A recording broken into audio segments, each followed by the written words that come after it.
Hello friends, मैं सोनम। मैं इस चैनल पर सीटेट यूपीटेट का पूरा सिलेबस टॉपिक वाइज कवर करवा रही हूँ। आज का हमारा टॉपिक है बुद्धि, और टॉपिक के एंड में इस टॉपिक से आए हुए प्रीवियस ईयर में जो क्वेश्चन आए होंगे उनको हम सॉल्व करेंगे। तो आप बने रहिए हमारे साथ, और अगर आपको मेरी मेहनत पसंद आती है तो हमारे मेरे वीडियो को लाइक करें, चैनल को सब्सक्राइब करें और शेयर करें वीडियो को। तो स्टार्ट करते हैं। आज का टॉपिक है हमारा बुद्धि, इंटेलिजेंस। तो कल हमने जो क्वेश्चन पूछा था आप लोगों से कमेंट में करने के लिए बोला था, बाल केंद्रित शिक्षा में शामिल है। बाल केंद्रित शिक्षा में क्या शामिल है? बच्चे एक कोने में बैठे रहे? नहीं, ऐसा तो नहीं है। क्लास का माहौल क्या होता है? लोकतांत्रिक होता है।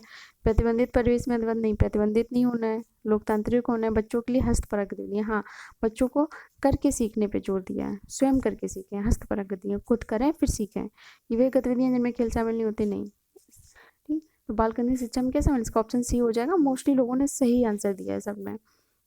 अब आते हैं बुद्धि। बुद्धि क्या है? वातावरण के साथ समायोजित करने की योग्यता है, इसको हम बुद्धि कहते हैं। तो पहले के टाइम था, पहले जो ऋषि मुनि थे ना, वो क्या बोलते थे? विवेक। जिस टर्म को विवेक बोलते थे ना, उसी को हम बाल मनोविज्ञान में बुद्धि बोलने लगे।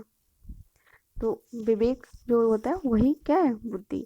पहले तो बुद्धि लोग समझते थे कि जो रट जितना ज़्यादा रट सके वही बुद्धि है, लेकिन धीरे धीरे इसके ये विचार चेंज हुए। फिर समझ में आया कि बुद्धि एक्चुअल में क्या है, कि कौन वातावरण के साथ कितना समायोजित कर लेता है, उसकी सीखने की कितनी योग्यता है, अमूर्त तथा मूर्त चिंतन कितना कर सकता है, और काल्पनिक रूप से कितना सो सकता है। जितनी भी मानव की मानसिक क्रिया हैं उन सबका योग होता है बुद्धि। एक मनोवैज्ञानिक थे स्पीयरमैन, उन्होंने कहा था कि हमारी जो अलग अलग योग्यताएं होती हैं, संगीत की, गणित की, ये सब, तो इन सब में एक जी फैक्टर होता है, वो विद्यमान रहता है। जीव कारक होता है, वो विद्यमान है। इसका संबंध बुद्धि से होता है, और बुद्धि जो होती है वो व्यक्ति को भले बुरे, सत्य असत्य, अनैतिक कार्यों में अंतर करने की योग्यता प्रदान करती है। बुद्धि की अलग अलग मनोवैज्ञानिक ने अलग अलग परिभाषाएं दी। बकिंघम ने यह कहा था कि सीखने की जो शक्ति होती है वही बुद्धि है। छोटी छोटी परिभाषाएं अक्सर एग्जाम में पूछ ली जाती हैं, इसलिए याद रखना। बकिंघम ने कहा था सीखने की शक्ति बुद्धि है। गाल्टन ने कहा था बुद्धि पहचानने और सीखने की शक्ति है। टर्मन ने कहा था अमूर्त विचारों के विचार में सोचने की योग्यता। वुडवर्थ ने कहा था कार्य करने की एक विधि है। विनय ने कहा था कि बुद्धि 4 शब्दों में निहित है। वो 4 शब्द कौन कौन से? ज्ञान, आविष्कार, निर्देश और आलोचना। उसके बाद बर्ट थे। बर्ट ने कहा था कि जो बुद्धि है वो इस बात पे डिपेंड करती है आप कितना अच्छा डिसीजन ले सकते हो, अच्छी तरह निर्णय कर सकते हो, कितना समझ सकते हो और कितना तर्क वितर्क कर सकते हो। स्टर्नबर्ग ने कहा था बुद्धि जो है आलोचनात्मक ढंग से सोचने की प्रक्रिया है। और मन ने कहा था कि नवीन परिस्थितियों को झेलने की जो मस्तिष्क की नमनीयता होती है उसी को हम क्या बोलते हैं? बुद्धि। अब बुद्धि के प्रकार, थार्नाइट और गैरेट थे, इन्होंने बुद्धि के 3 प्रकार बताए थे। पहला बताया था कि मूर्त बुद्धि या यांत्रिक बुद्धि या गामा बुद्धि। ये उन्होंने कहा था ये जो यांत्रिक बुद्धि होती है ना, ये उन लोगों में होती है जो क्या होते हैं? इंजीनियर होते हैं, मैकेनिक होते हैं, और जो इंडस्ट्रियलिस्ट होते हैं, औद्योगिक कार्यकर्ता होते हैं, ये सब, तो उनके अंदर ये पाई जाती है मूर्त बुद्धि। और अमूर्त बुद्धि किसके अंदर होती है? जो ज़्यादा कल्पना कर सकते हैं, कल्पना करके सो सकते हैं। कल्पना कौन कर सकता है? कवि हुए, लेखक हुए, कहते हैं ना, जहाँ ना पहुँचे रवि वहाँ पहुँचे कवि। तो ये अमूर्त बुद्धि किन में पाई जाती है?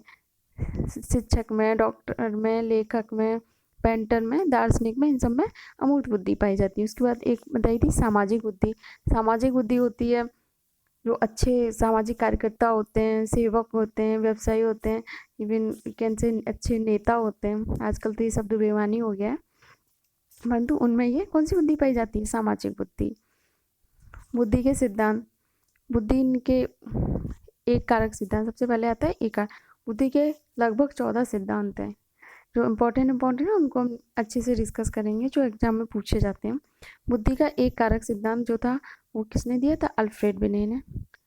और ये फ्रांस के रहने वाले थे। इन्होंने कहा था कि जो बुद्धि है वो एक अविभाज्य इकाई है, यानी कि बुद्धि का कोई डिवीजन नहीं है, एक है, टोटल एक है, जिसके द्वारा सारी मानसिक क्रियाएं नियंत्रित होती हैं।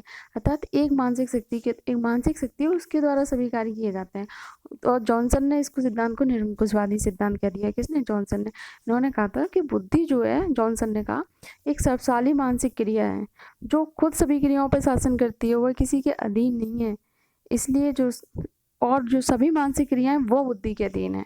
इसलिए उन्होंने इस सिद्धांत को बोल दिया निरंकुशवादी सिद्धांत। ये सबसे प्राचीन सिद्धांत है, यूनिफैक्टर थ्योरी बोलते हैं बुद्धि का एक कारक सिद्धांत। इसमें बुद्धि का इससे को सिर्फ एक एक कारक होता है, इसकी एक अविभाज्य इकाई है, सिर्फ एक होता है। ठीक, उसके बाद बुद्धि का द्विकारक सिद्धांत आया। द्विकारक सिद्धांत था वो किसने दिया था? चार्ल्स स्पीयरमैन ने। ये लंदन के रहने वाले थे। इन्होंने कहा कि जो इंसान होता है, हर इंसान में दो तरह की बुद्धि होती है। कैसी दो तरह की बुद्धि होती है? इनकी बुद्धि दो कारक से मिलकर, दो फैक्टर होते हैं बुद्धि जिनसे मिलकर बुद्धि बनी होती है। एक फैक्टर होता है जी कारक, एक होता है एस कारक, यानी कि जी फैक्टर और एस फैक्टर। इन्होंने कहा था कि जो जी फैक्टर होता है वो एक होता है। कौन सा होता है? सिर्फ एक होता है। जी फैक्टर एक होता है और इसे हम बदल नहीं सकते क्योंकि ये जन्मजात होता है और जीवन में हमें सफलता मिल रही है या सफल हो रहे हैं इसके लिए यही फैक्टर जी फैक्टर जिम्मेदार होता है। और उनका था एस फैक्टर होते हैं वो बहुत सारे होते हैं। जी फैक्टर में एस फैक्टर जो होते हैं वो बहुत सारे होते हैं। सेंटर में जी है और ये आसपास है एस फैक्टर। जी एक है और एस फैक्टर बहुत सारे होते हैं। एस और इन्हें बदला जा सकता है, इन्हें हम चेंज कर सकते हैं। और ये जो होते हैं हमें पर्यावरण से अर्जित होते हैं, हमें पर्यावरण से मिलते हैं। इन्होंने कहा था कि जो बुद्धि का द्विकारक सिद्धांत है उसमें जो जी होता है वो राजा के समान होता है और एस प्रजातंत्र, पूरी जनता हो गई, इसलिए हमने जी को सेंटर बनाया, एस देखा है प्रजातंत्र। इसका मतलब है इसीलिए इस सिद्धांत को राजतंत्री प्रजातंत्र भी कहते हैं। इसका एक एग्जाम्पल देखो जिसमें जी कारक और एस कारक दोनों प्रेजेंट हैं। जैसे मान लो इन्होंने कहा कि जी कारक जन्मजात होता है, बदला नहीं जा सकता, सफलता असफलता के लिए जिम्मेदार होता है। एस कारक बहुत सारे होते हैं, इन्हें बदला भी जा सकता है, वातावरण से भी अर्जित होता है। जैसे मान लो कोई इंसान है, उसकी अगर मान लो मातृभाषा हिंदी है तो हिंदी आती होगी, उसे भी आती होगी, तुम्हें भी आती होगी, सबको हिंदी आती होगी। लेकिन अब जब एग्जाम देने बैठेगा हिंदी का तो उसमें हर कोई वो जो पढ़ेगा वही कर पाएगा क्योंकि वो उसकी विशिष्ट योग्यता आ जाती है। वो कौन सी? एस कारक।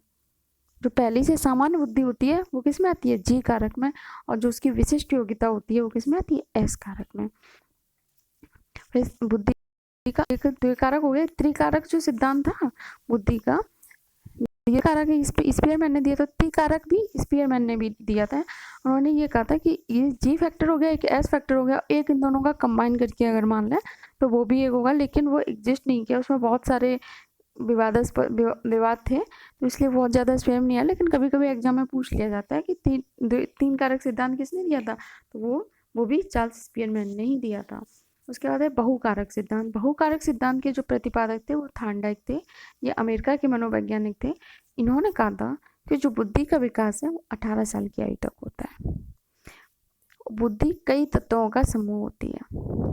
इन्होंने जो बुद्धि का सिद्धांत दिया था उन्होंने समझा ये कहा था कि हम आप एक मान लो बालू का ढेर है, उसकी ऊंचाई, चौड़ाई, क्षेत्रफल, गति, पूरे सबकी उन्होंने चर्चा की और उन्होंने कहा था कि बुद्धि इसी बालू के ढेर की तरह होती है और इसमें बहुत सारे कारक, बहुत सारे कारक जो होते हैं ऐसे वो सब जिम्मेदार होते हैं। बहुकारक सिद्धांत। और इन्होंने कहा था अगर कठिनाई का स्तर बढ़ाओगे तो बुद्धि का स्तर भी बढ़ जाएगा।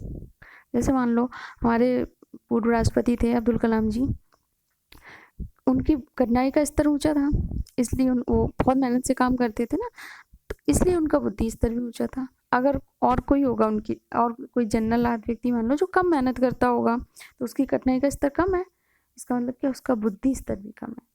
तो थार्नडाइक ने कहा था कठिनाई का स्तर बढ़ाने के साथ साथ बुद्धि का स्तर भी बढ़ता जाता है। उसके बाद है बहुबुद्धि सिद्धांत। ये बहुत इंपॉर्टेंट है, अक्सर पूछ लिया जाता है बहुबुद्धि सिद्धांत के प्रतिपादक कौन थे। तो बहुबुद्धि सिद्धांत के प्रतिपादक थे हार्वर्ड गार्डनर। इन्होंने कहा था कि बुद्धि जो है 9 प्रकार की है। स्टार्टिंग में तो इन्होंने 7 प्रकार की बताई थी, फिर 8वां और 9वां धीरे धीरे जुड़ गया, तो इस सिद्धांत में टोटल बुद्धि कितने? 9 प्रकार की है। इन्होंने कहा था जो पहली प्रकार है वो है शाब्दिक और भाषाई बुद्धि। ये बुद्धि किसमें होगी? जैसे भाषा का अच्छे से ज्ञान होगा, इनकी कवि हो गए, लेखक हो गए, वकील हो गए, पत्रकार हो गए, इनमें ये बुद्धि पाई जाती है। एक होती है तार्किक और गणितीय बुद्धि। तार्किक गणितीय बुद्धि किनमें होगी? जो गणितज्ञ होंगे, वैज्ञानिक होंगे, इंजीनियर होंगे, उनमें तार्किक और गणितीय बुद्धि पाई जाती है। शारीरिक गतिविधि जो इनमें शरीर से ज़्यादा मेहनत करने की कैपेबिलिटी हो, शारीरिक कार्य अधिक करते हो। कौन कौन करते हैं? जैसे खिलाड़ी हुए, मुक्केबाज हुए, तैराक हुए, नृत्यांगना हुए, ठीक है, नृत्य करने वाले, तो उनके अंदर शारीरिक गतिज बुद्धि होती है। अंतः व्यक्तिक बुद्धि, ये बुद्धि उनके अंदर होती है जो दूसरे लोगों के मनोभावों को पहचान लेते हैं बहुत जल्दी और उसके अनुरूप अपनी क्रिया करते हैं। वो समझ जाते हैं कि इससे मतलब दूसरे इंसान को इतनी जल्दी समझ जाते हैं कि इसे ये बिहेवियर अच्छा लगेगा, तो उसी के अकॉर्डिंग वो अपना बिहेवियर करने लगते हैं। जैसे राजनेता, हमारे नेता समझ जाते हैं कि जनता को क्या चाहिए। अगर जनता बेवकूफ़ बनाने से खुश होती है तो वो बेवकूफ़ बनाते रहते हैं, अगर जनता काम करने से खुश होती है तो वो काम करते हैं। तो वो समझ जाते हैं हमारे नेता कि जनता किस में खुश होगी। और जैसे डॉक्टर भी मनोभावों को जल्दी समझता है कि इसमें इस लक्षण होंगे तो ये डॉक्टर ये सब इसमें आ गए अंतर्वैयक्तिक बुद्धि में। उसके बाद होती है अंतरावैयक्तिक बुद्धि। अंतर्वैयक्तिक बुद्धि होती है जो खुद की कैपेबिलिटी को पहचान ले, खुद की कमियों को जानते हैं, खुद की इच्छाओं को जानते हैं, खुद के अंदर कितनी बुद्धिमत्ताएं हैं, ये सब इन सब के बारे में खुद के बारे में जानते हैं। अंतर्वैयक्तिक बुद्धि खुद के बारे में कौन अच्छे से जानता है? जो संत होते हैं, योगी होते हैं। और फिर होती है संगीतात्मक बुद्धि। संगीतात्मक बुद्धि मतलब हर किसी में नहीं होती। जिन व्यक्तियों को ध्वनि और स्वरों का अच्छा सा ज्ञान होता है वो अच्छे से निकाल लेते हैं, उनकी गति, लय, आरोह सब कुछ बहुत अच्छा होता है। जो हमारे संगीतकार हैं जैसे लता मंगेशकर, अरिजीत सिंह, तो इन सब के अंदर संगीतात्मक बुद्धि होती है। उसके बाद प्राकृतिक बुद्धि जो होती है, जो प्रकृति को जिनको पहचानने की कैपेबिलिटी होती है, पर्वतों के ऊपर चढ़ के अधिक से अधिक पेड़ पौधे लगाते हैं, ये सब इनके अंदर कौन आता है? जीव वैज्ञानिक, वनस्पति वैज्ञानिक, किसान भी काफ़ी हद तक प्रकृति को पहचानता है कि कब बारिश होने वाली है, क्या काफ़ी समझता है कि इस मिट्टी में क्या कौन सी फसल करेंगे, कौन सी ज़्यादा ग्रो करेगी, सब एक हद तक किसान भी समझता है। उसके बाद है अस्तित्व बुद्धि। अस्तित्व बुद्धि होती है जो मानव संसार के बारे में छिपे रहस्यों को जानने की कोशिश करते हैं। जैसे दार्शनिक हुए, चिंतक हुए, बहुत से लोग जैसे मान लो अभी भी कोशिश कर रहे हैं, रिसर्च कर रहे हैं कि सपनों के पीछे क्या रहस्य होता है, तो जो मानव संसार के बारे में छिपे रहस्यों को जानना चाहते हैं। उसके बाद होती है स्थानिक बुद्धि।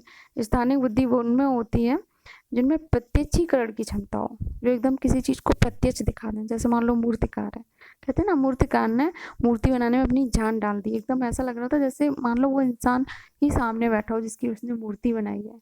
तो क्या उसमें जान डालने की क्षमता होती है, प्रत्यक्षीकरण की क्षमता होती है। ये गार्डनर के बहुबुद्धि सिद्धांत थे, 9 सिद्धांत थे जो गार्डनर ने दिए थे। अब बुद्धि के घटक, इसमें सबसे इम्पोर्टेंट है बुद्धि लब्धि। ये मोस्टली पूछा जाता है हर एग्जाम में। बुद्धि लब्धि क्या होती है? बुद्धि लब्धि होती है मानसिक आयु डिवाइड बाई वास्तविक आयु मल्टीप्लाई बाई 100। जैसे मान लो एग्जाम में क्वेश्चन करके भी पूछा जाता है कि अगर कोई बालक की 5 वर्ष का है, उसकी मानसिक आयु 4 वर्ष है, तो उसकी बुद्धि लब्धि क्या होगी? तो बुद्धि लब्धि हमने क्या बताया? मानसिक आयु कितनी है? 4 साल। वास्तविक आयु 5 साल, बालक 5 वर्ष का है। जो वास्तविक आयु होगी मतलब जो उसकी सारी रियल में एज होगी, ठीक, तो 4/5 मल्टीप्लाई बाई 100, आंसर आ गया 80। ये क्या हो? बुद्धि लब्धि। और जब पेपर थोड़ा कठिन बनता है तो ये चीज़ें भी पूछ ली जाती हैं कि संवेगात्मक बुद्धि क्या होती है। तो संवेगात्मक बुद्धि होगी संवेगात्मक आयु डिवाइड बाई वास्तविक आयु मल्टीप्लाई बाई 100। शिक्षा लब्धि शैक्षिक आयु डिवाइड बाई वास्तविक आयु मल्टीप्लाई बाई 100। शारीरिक लब्धि शारीरिक आयु डिवाइड बाई वास्तविक आयु मल्टीप्लाई बाई। तो इसमें सबसे इंपॉर्टेंट क्या रखना है? कुछ नहीं। संवेगात्मक बुद्धि पूछिए तो संवेगात्मक आयु ऊपर वास्तविक आयु सब में अपॉन में डिवाइड में होगी, अपॉन में होगी, ठीक है। संवेगात्मक बुद्धि पूछी तो ऊपर संवेगात्मक आयु, शिक्षा लब्धि पूछी तो शैक्षिक आयु, शारीरिक लब्धि पूछी तो शारीरिक आयु। अब बुद्धि के कुछ अन्य सिद्धांत हैं जो भी कभी कभी पूछ लिए जाते हैं एग्जाम में कि ये सिद्धांत किसने दिया था। हमने बताया था त्रिकारक सिद्धांत, G+S, और एक उन्होंने बताया था कंबाइंड, समूह तत्व होता है। तो ये किसने दिया था? स्पीयरमैन ने। इन्होंने द्विकारक सिद्धांत भी दिया था, उन्होंने त्रिकारक सिद्धांत भी। बहुकारक सिद्धांत थॉर्नडाइक अमेरिका ने दिया था। बहुकारक सिद्धांत हम बता भी चुके हैं। समूह कारक सिद्धांत था थर्स्टन ने दिया था, ये अमेरिका के थे। ब्लूम का बुद्धि सिद्धांत तो ये ब्लूम नहीं दिया होगा, ठीक। बुद्धि का त्रिआयामी सिद्धांत, त्रिकारक सिद्धांत अलग है, त्रिआयामी सिद्धांत अलग है। त्रिआयामी सिद्धांत किसने दिया था? गिलफोर्ड ने। बुद्धि का का तथा बुद्धि का खा का सिद्धांत ये हैव ने दिया था। और बुद्धि का तरल क्रिस्टली प्रतिमान का सिद्धांत कैटल ने दिया था। अब आइए कुछ क्वेश्चन डिस्कस कर लेते हैं जो प्रीवियस ईयर में आए हुए हैं। हार्वर्ड गार्डनर का बहुबुद्धि सिद्धांत क्या सुझाता है? हार्वर्ड गार्डनर का बहुबुद्धि, हमने 9 तरह की बुद्धि बताई थी उसमें, तो उसमें क्या सुझाता है? हर बच्चे को प्रत्येक विषय 8 भिन्न तरीकों से पढ़ाया जाना चाहिए ताकि सभी बुद्धियों का विकसित हो। नहीं, ऐसा तो नहीं, बच्चा तो कंफ्यूज हो जाएगा, कोई समझ नहीं पाएगा अगर एक सब्जेक्ट को से 8 अलग तरीके से पढ़ाओगे। बुद्धि को केवल बुद्धि लब्धि परीक्षा से ही निर्धारित किया जा सकता है, नहीं ऐसा नहीं है। बुद्धि को सिर्फ उसी से निर्धारित नहीं किया जाता, बुद्धि को करने के बहुत सारे फैक्टर होते हैं, परीक्षण होते हैं। शिक्षक को चाहिए कि विषय वस्तु को वैकल्पिक विधियों से पढ़ाने के लिए बहुबुद्धियों की एक रूपरेखा की तरह ग्रेड करे। जो सब बहुबुद्धि के सिद्धांत है इन्हें बस एक रूपरेखा की तरह ग्रेड करे कि किस में कौन सी बुद्धि ज़्यादा है, तो उस पर किस उस तरह से फोकस करे। ये ऑप्शन सही है। क्षमता भाग्य है और एक अवधि के भीतर नहीं होती, ये तो बिल्कुल गलत है। भाग्य कुछ नहीं होता है इस तरह से कि आप अपनी क्षमता को जब चाहो तब बढ़ा सकते हो।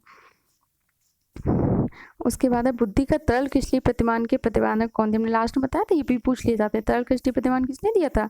कैटल ने। अब देखो क्वेश्चन, ये पेडागोगी भी आपके साथ साथ में कवर हो रही है, ठीक। देखो कक्षा अध्यापक, एक कक्षा अध्यापक था, उसने देखा राघव को अपनी कक्षा में अपने कीबोर्ड पे खुद से तैयार किया गया मधुर संगीत बजाते हुए देखा। मतलब वो संगीत था उसने खुद तैयार किया था। तो कक्षा अध्यापक ने विचार किया कि राघव में कौन सी बुद्धि उच्च स्तरीय थी, कौन सी बुद्धि ज़्यादा अच्छी थी। हमने कई तरह की बुद्धि बताई थी, किसमें बताई थी? हार्वर्ड गार्टनर के सिद्धांत में 9 तरह की बुद्धि बताई थी। स्थानिक बुद्धि, स्थानिक बुद्धि कौन सी बताई? जिसमें प्रत्यक्षीकरण की क्षमता हो, मूर्ति में जान डाल दे, तो स्थानिक बुद्धि तो नहीं थी।